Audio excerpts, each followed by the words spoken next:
मुखात सुखाची साखर ठेवून जोडली जन्माची नाती, रामाच्या रूपात जपला माणूस मारुती रायाची छाती,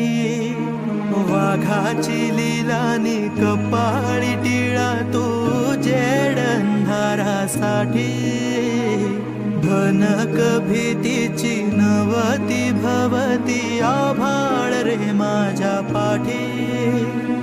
देऊन किनारा मनाच्या होडीचा सारंग हर